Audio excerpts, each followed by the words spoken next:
Exercise 5.3 का question number 9 technical सवाल है। इस वीडियो के अंदर हम लोग ऐसे सवालों की बात करेंगे।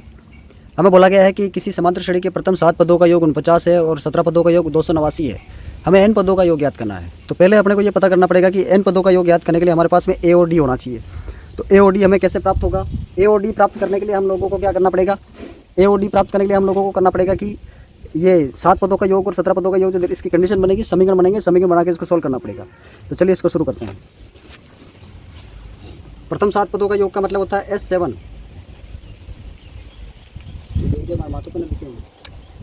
S7 बराबर 49।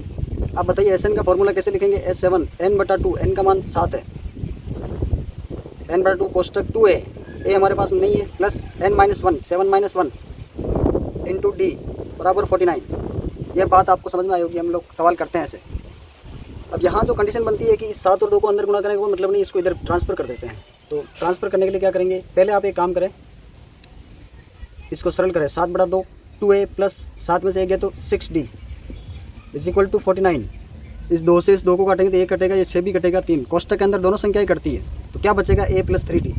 और 7 को हम इधर ट्रांसफ़र कर लेंगे, हमारे पास में बचेगा a प्लस 3d बराबर 49/7। ये 7 इस तरफ आ गया, इधर वाला 7 को 49 से काटेंगे तो हमारा आंसर बचेगा 7।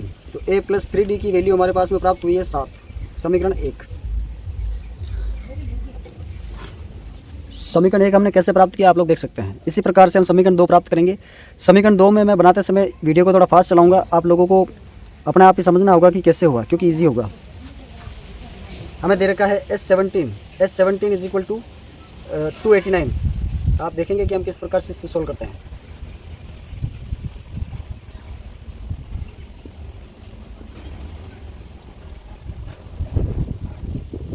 a plus 8d is equal to 17। समीकरण 2। समीकरण 2 हमने कैसे प्राप्त किया आप लोग देख सकते हैं। समीकरण 1 और 2 को सरल करेंगे विलोपन विधि से। वही पुराना मेथड अपना तीसरी प्रश्नावली के अंदर हमने प्रतिस्थापन विलोपन विधियों को सोल्व किया था। तो 1 और 2 को सोल्व करते हैं। a प्लस 3d में से इज इक्वल टू 7 और a प्लस 8d बराबर 17। चिन्ह बदलेंगे, माइनस माइनस माइनस, माइनस के 5d is equal to minus के 10। माइनस से माइनस कैंसिल, डी का मान आया जी हमारे पास में 2। अब डी का मान समीकरण 1 में रखेंगे तो आपको ए का मान प्राप्त होगा।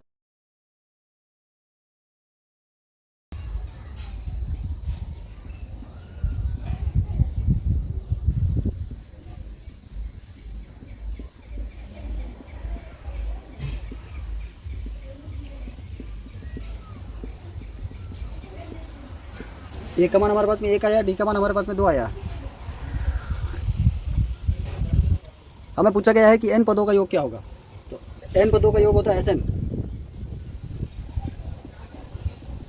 n पदों का योग Sn is equal to n/2 कोष्टक 2a प्लस n-1 इंटू में d। ए का मान हमारे पास में 1 है और डी का मान हमारे पास में 2 है।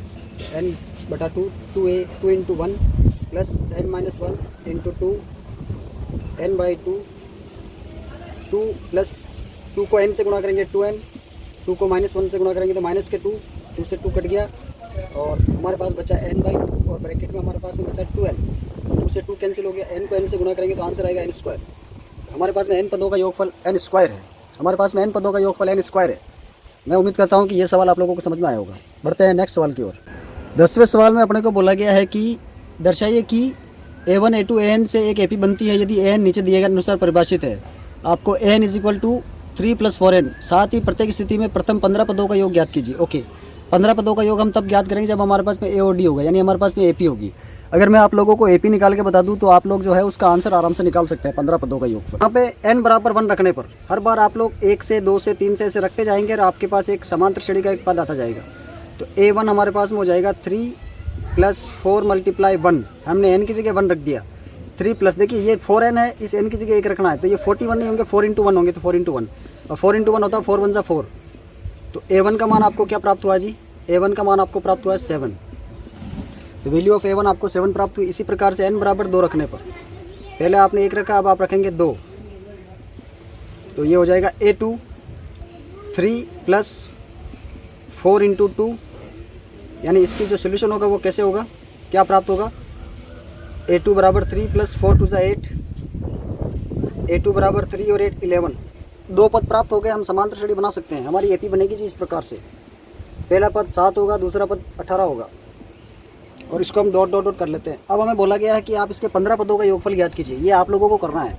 आपके पास A बराबर 7 है, आपके पास D बराबर 11 है, आपके पास N बराबर 15 है। आपको SN ज्ञात करना है।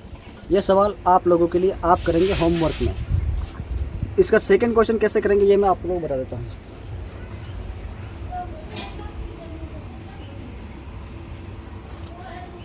सेकंड है AN is equal to 9 minus के 5N। मुझे लगता है कि ये सवाल आप लोगों को बड़ी आसानी से आ जाएगा, कोई दिक्कत नहीं होनी चाहिए। और लेकिन मैं एक बार आपको सॉल्यूशन बता देता हूँ कि यदि आप 1 रखेंगे तो आपके पास A1 का मान आएगा, इसमें 9 में से 5 गए तो 4। आपके पास A2 का मान आएगा, 9 में से 10 गए तो माइनस का 1। तो इस प्रकार से करना पड़ेगा। A3 का भी हम बता देते हैं, इसमें माइनस के अंदर आने वाली संख्या है। 5 3 15, 9 में से 15 गए तो माइनस के 6।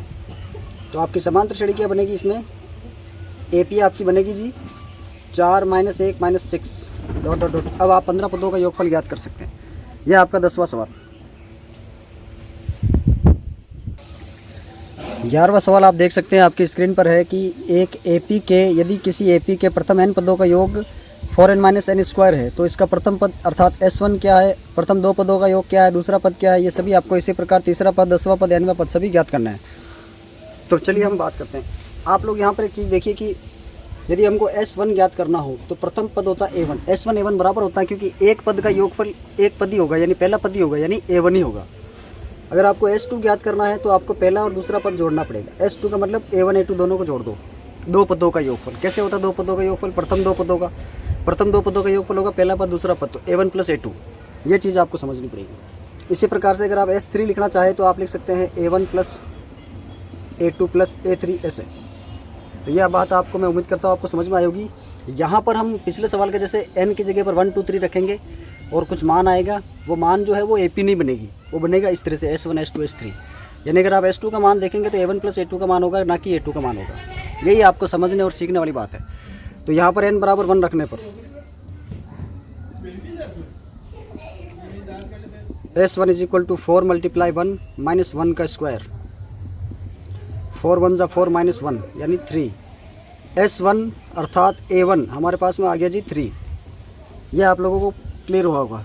अब n बराबर 2 रखने पर n2 रखेंगे तो हमारा हो जाएगा S2 यानी 4 इंटू 2 माइनस के 2 का स्क्वायर। 4 इंटू 2 होता है 4 2 8 माइनस का 4, 2 का स्क्वायर 4, यानी S2 का मान आ गया। द वैल्यू ऑफ S1 हमारे पास में, S2 हमारे पास में है 4। तो S2 जो है एक्चुअली वो A1 प्लस A2 है। तो A1 प्लस A2 का मान हमारे पास में 4 आया। A1 का मान हम पहले निकाल चुके हैं 3, तो 3 प्लस A2 बराबर 4।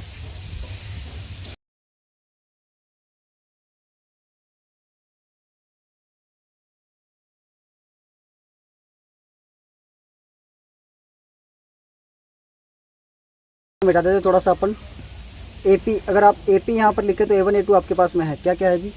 A1 का मान हमारे पास में है 3, A2 का मान हमारे पास में है 1। ये समांतर श्रेणी घट रही है, इसका सार्वंतर माइनस का 2 है। अब इसके आगे जो चीज़ें हमें पूछी है सवाल में, ये लोग आप लोग देख सकते हैं। हमें पूछा गया है कि इसके तीसरा पद क्या है, तो A3 आप निकाल सकते हैं AN के फॉर्मूले से। इसी प्रकार से आप इसका 10वां पद भी देख सकते हैं। A10 निकालना है A10। nवां पद तो होगा AN का फॉर्मूला लगाएंगे, A और D का मान रख, nवें पद में केवल A और D का मान रखना है और n के पदों में ये हमारा आंसर आएगा। तो हमारे पास A और D का मान है। मैं आपको nवां पद बताता हूँ। nवां पद क्या होगा इसका nवां पद होगा जी AN। और AN कैसे निकालते? A plus n minus 1 into में D।